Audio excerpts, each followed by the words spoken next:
Hello everyone, welcome back with another tutorial. तो आज हम डिस्कस करेंगे एमएलटी एमसीक्यू का थर्ड पार्ट। तो चलिए बगैर टाइम वेस्ट किए हुए चलते हैं अपने पहले क्वेश्चन की ओर। हमारा पहला क्वेश्चन है, व्हाट इज़ पैनसाइटोपिनिया। पैनसाइटोपिनिया एक मेडिकल कंडीशन होती है जिसमें blood cells like RBC, WBC and platelet, यानी कि ऑल ब्लड सेल्स का क्या हो जाता है, रिडक्शंस हो जाता है। ऑल ब्लड सेल्स का रिडक्शंस हो जाएगा, यानी कि आरबीसी, डब्ल्यूबीसी और प्लेटलेट्स का क्या हो जाएगा, एक सिग्निफिकेंट ड्रॉप हो जाएगा। इस कंडीशन को हम क्या बोलते हैं, पेंसाइटोपिनिया बोलते हैं। और इसका कॉजेज हो सकता है जैसे कि बोन मैरो डिसऑर्डर,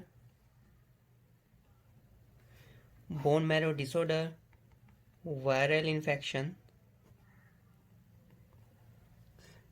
इन्फेक्शंस भी हो सकता है, और ऑटो इम्यून डिजीज़ भी हो सकती है।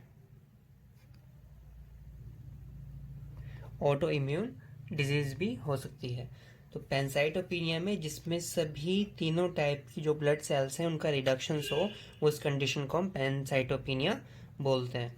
अब ऑप्शन दिए हुए हमारे पास, ए ऑप्शन दिया हुआ है reductions of all type of blood cells, B option दिया हुआ है low number of RBC, C option दिया हुआ है increasing of all types of blood cells, D option दिया हुआ है रिडक्शंस इज साइटोप्लाज्मिक रेशियो। तो इसका सही आंसर रहेगा option A, reductions of all type of blood sales. तो चलते हैं अपने सेकंड क्वेश्चन की ओर। हमारा सेकंड क्वेश्चन है, which type of antibody include in secondary immune response. Secondary immune response में कौन सी एंटीबॉडी प्रोड्यूस होती है। हमने इसे पिछले लेक्चर में भी आपसे बताया था कि एंटीबॉडी 5 टाइप्स की होती हैं। First is IgG, IgM, IgA, IgE and last IgD. अब सेकेंडरी इम्यून रेस्पॉन्स में पूछा है कि कौन सी एंटीबॉडी प्रोड्यूस होती है, बट सेकेंडरी इम्यून रेस्पॉन्स से पहले हमें पता होना चाहिए कि प्राइमरी इम्यून रेस्पॉन्स क्या होता है। प्राइमरी इम्यून रेस्पॉन्स क्या होता है। तो जब कभी भी बॉडी के अंदर कोई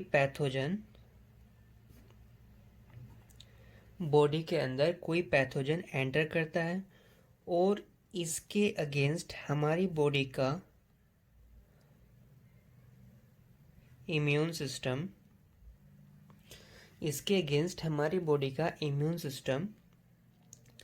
वर्क करता है या कोई रेस्पॉन्स देता है, जो कि फर्स्ट रेस्पॉन्स है, जो हमारा पहला रेस्पॉन्स रहेगा इस पैथोजन के अगेंस्ट, उस रेस्पॉन्स को हम प्राइमरी इम्यून रेस्पॉन्स बोलते हैं। अब सेकेंडरी इम्यून रेस्पॉन्स में क्या होता है, सेकेंडरी इम्यून रेस्पॉन्स में जब वही सेम पैथोजन री एंटर करे बॉडी में,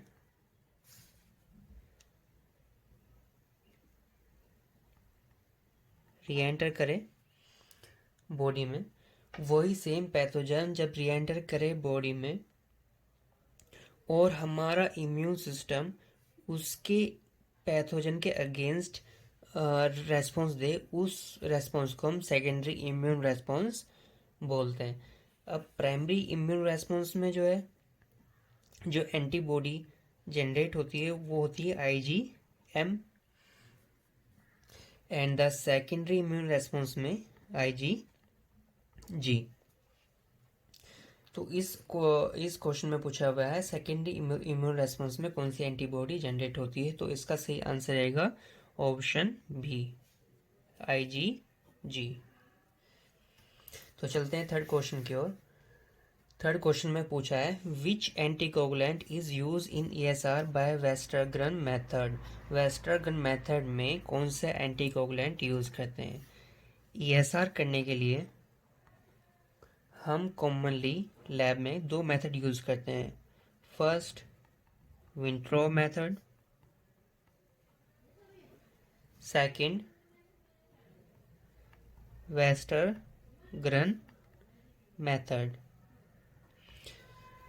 अब विंट्रो मेथड करने के लिए हम जो एंटीकोगुलेंट यूज़ करते हैं वो करते हैं EDTA, जो कि जिसका वैल कोड रहता है पर्पल, जिसमें हम हिमेट के सैंपल, जिससे हम हिमेटोलॉजी के जो टेस्ट होते हैं जैसे CBC HB वगैरह, ये सब भी रन करते हैं।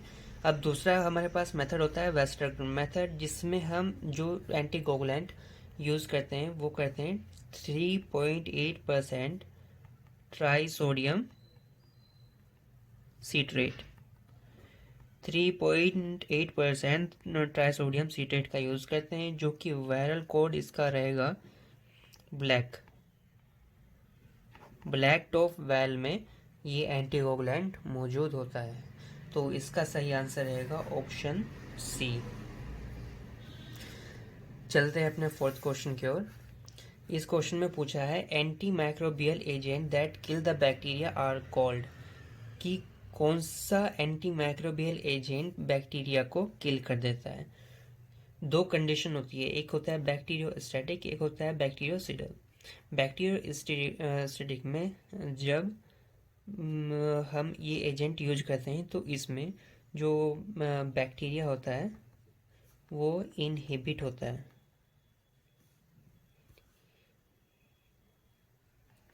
क्या हो जाएगा? इनहिबिट हो जाएगा, बैक्टीरिया इनहिबिट हो जाएगा। और बैक्टीरियोसिडल में क्या होता है, जो बैक्टीरिया रहेगा वो प्रॉपर किल हो जाएगा। तो एंटीकोगुलेंट जो सा बैक्टीरियोस्टैटिक होगा तो वो सिर्फ बैक्टीरिया को इनहिबिट करेगा, यानी कि उसकी ग्रोथ को डिक्रीज कर देगा। और